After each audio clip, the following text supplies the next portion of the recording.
9th class के बच्चों का स्वागत है। आइए हम पिछले चैप्टर हमने पढ़ा था ऊर्ध्वपातन तक। ऊर्ध्वपातन के बारे में दोबारा देखते हैं। ऊर्ध्वपातन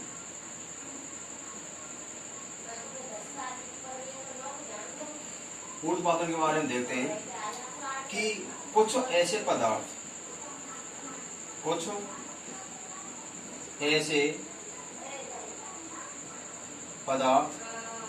जो गर्म करने पर ठोस अवस्था से बिना द्रव में बदले उन्हें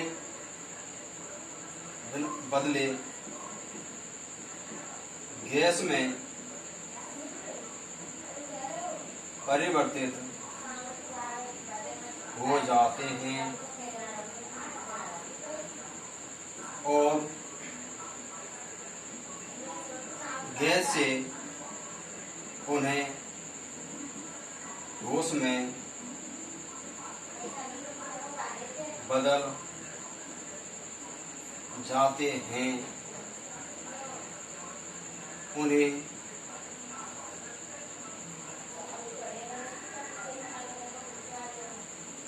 ऊर्ध्वपातन कहा जाता है।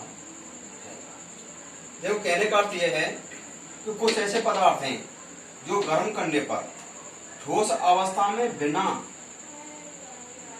बिना आए द्रव में बदलते हैं और गैस में परिवर्तित हो जाते हैं और गैस से पुनः ठोस में बदल जाते हैं। अर्थात कहने का अर्थ है कि ठोस पदार्थों को गर्म करने पर द्रव अवस्था नहीं आती है, गैस से सीधे वो ठोस अवस्था में बदलते हैं।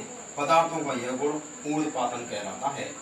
इसे समझने के लिए हम एक प्रयोग करते हैं। देखें, NH4Cl का ऊर्ध्वपातन। NH4Cl को कहते हैं अमोनियम क्लोराइड। इसके लिए प्रयोग करते हैं। जैसा कि देखते हैं, एक उल्टा बीकर लेते हैं, एक चीनी मिट्टी की प्याली लेते हैं जिसमें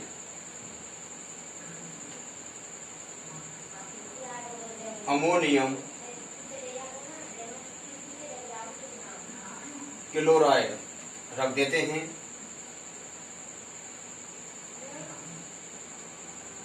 नीचे स्टैंड लगाते हैं, इसे बर्नर पर गर्म करते हैं। इस पर ऊपर जहाँ रुई लगा देते हैं, रुई यह अमोनियम क्लोराइड है। यह उल्टा हमने क्या रख दिया, बीकर, उल्टा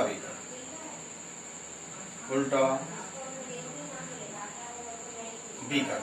अतः अब हम इसको नीचे से चीनी मिट्टी की जो प्याली होती है, इसमें अमोनियम क्लोराइड होता है। बर्नर की सतह धीरे करके हम गर्म करना प्रारंभ करते हैं। गर्म करने पर धीरे करके ये पिघलती अवस्था में होता है और सीधी बिना द्रव अवस्था में बदले सीधी इसकी क्या बनती है, वाष्प बनती है। और वाष्प जो होती है इसके किनारों पर धीरे करके जमा हो जाती है। अतः यह पुनः ठोस अवस्था में बदल जाता है। इसमें द्रव अवस्था नहीं आती है, इसलिए इस गुण को ऊर्ध्वपातन अर्थात NH4Cl अमोनियम क्लोराइड का ऊर्ध्वपातन कहा जाता है। इससे हम आगे पढ़ते हैं। यह था पदार्थ की अवस्था पर ताप का प्रभाव। इससे आगे अब हम पढ़ते हैं कि पदार्थ की अवस्था पर दाब का प्रभाव। देखें, दाब के प्रभाव के अंतर्गत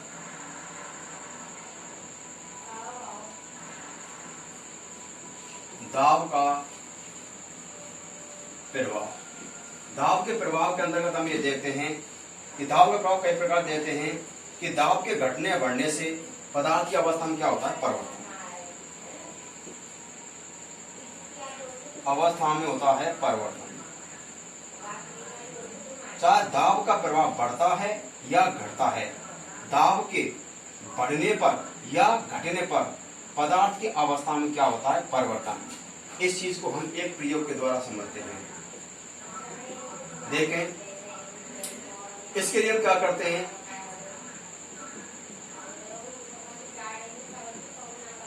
सिलेंडर में गैस का भरना, जैसा कि हम जानते हैं, जैसे माना कि ये एक सिलेंडर है,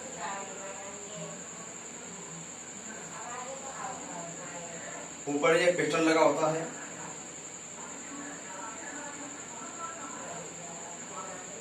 ये पिस्टन है, इसमें ये गैस है,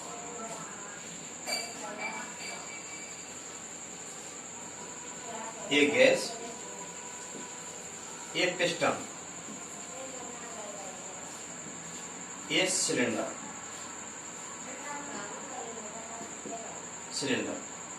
देखें इसके अंदर जब पिस्टन को दबाते हैं ऊपर से नीचे की ओर, तो जो गैस के कण होते हैं वो अपने पास पास में आते हैं, पहली स्थिति के अंतर्गत। दूसरी स्थिति में देखते हैं, यदि इस पिस्टन को और अत्यधिक नीचे की ओर दबाते हैं तो जो कण होते हैं गैस के वो और अधिक पास आते हैं।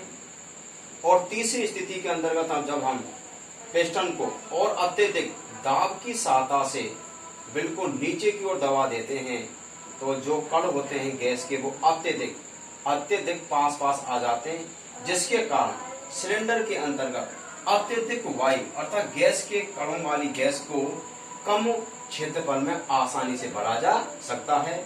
अर्थात गैस का संपीड़ित होकर सिलेंडर में भरना ये डिपेंड करता है दाब के अंतर्गत। अतः हम कह सकते हैं कि दाब के बढ़ने पर या दाब कम होने पर पदार्थ की अवस्था में परिवर्तन हो जाता है। इससे आगे देखें हम, पदार्थ की जो अवस्थाएं होती है विभिन्न रूप में बदलती हैं, तो कैसे बदलते हैं, इनको शॉर्ट ट्रिक्स में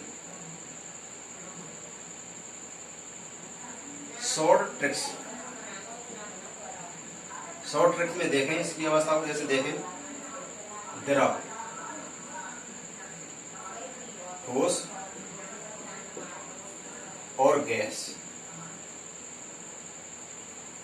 इसको इस प्रकार देख रहे हैं।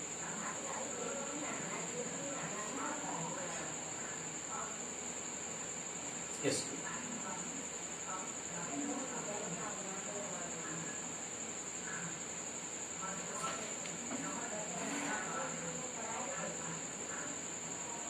इस प्रकार देख रहे हैं। जैसा कि हम देखते हैं, ये कहलाता है संघनन, वाष्पीकरण,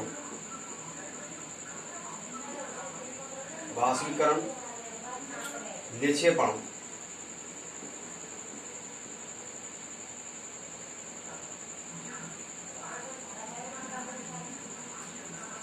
ऊर्ध्वपातन,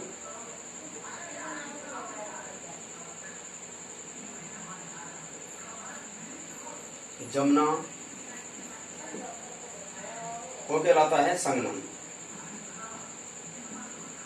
देखें, अतः चार्ट बना तैयार कर लिया। शॉर्ट ट्रिक्स के अंदर देखें, किसी ठोस का द्रव में बदलना संघनन कहलाता है, द्रव का गैस में बदलना वाष्पीकरण कहलाता है, और गैस का ठोस में बदलना निक्षेपण कहलाता है। अर्थात इस क्रिया को उल्टा देखते हैं। इस क्रिया को, द्रव यदि ठोस में बदलता है तो उसे जमना कहते हैं, और गैस यदि द्रव में बदलती है तो उसे संघनन कहते हैं। यदि ठोस सीधे गैस अवस्था में बदलता है तो उसको ऊर्ध्वपातन कहते हैं। इस शॉर्ट ट्रिक्स के माध्यम से हम पदार्थों की विभिन्न अवस्थाओं के परिवर्तन के अंतर्गत इस ट्रिक्स को हम आसानी से पढ़ सकते हैं। देखिए इससे आगे, अतः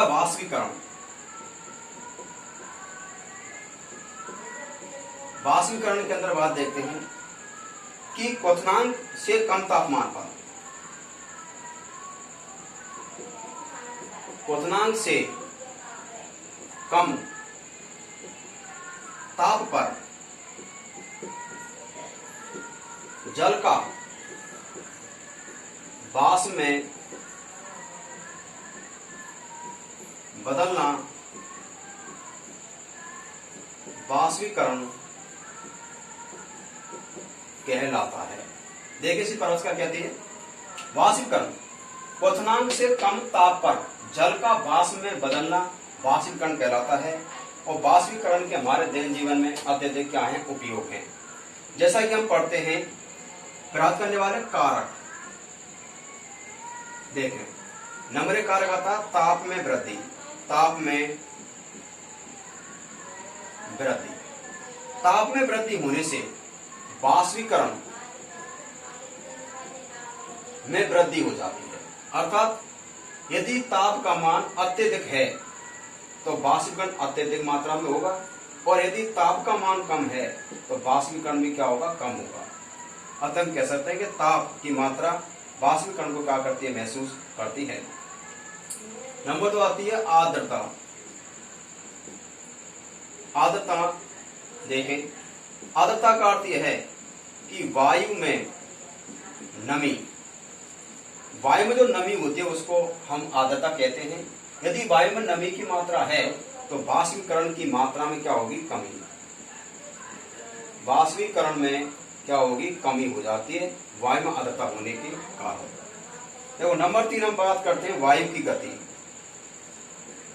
वायु की गति, वायु गति का अर्थ है कि वायु का वेग, वायु का वेग अधिक है तो वाष्पीकरण अधिक होता है। यदि वायु का वेग कम है तो वाष्पीकरण भी क्या होता है, कम। अर्थात तेज हवा में जब हम कपड़ों को सुखाते हैं तो वो जल्दी सूख जाते हैं, क्योंकि वायु की गति अत्यधिक होने के कारण उसमें वाष्पीकरण की मात्रा बढ़ जाती है, और वेग कम होने से वाष्पीकरण क्या कम हो जाता है। हमारे दैनिक जीवन में हम वाष्पीकरण के प्रभावों को देखते हैं कि हमारे जीवन में क्या क्या प्रभाव है। नंबर 1, वाष्पीकरण के अंतर्गत सबसे पहली बात आती है शीतलता का उत्पन्न होना। शीतलता का उत्पन्न होना, ये बात वाष्पीकरण पर निर्भर करती है। जैसा कि हम जानते हैं यदि खुले वातावरण के अंतर्गत, जैसे कोई खुला कोई पात्र है, इसमें जल भरा हुआ है, धूप के कारण ये जो होता है वाष्प बनने की प्रक्रिया अत्यधिक मात्रा में होती है, तो इस क्षेत्र के अंतर्गत, इस क्षेत्र में ऊर्जा की क्या होती है, कमी।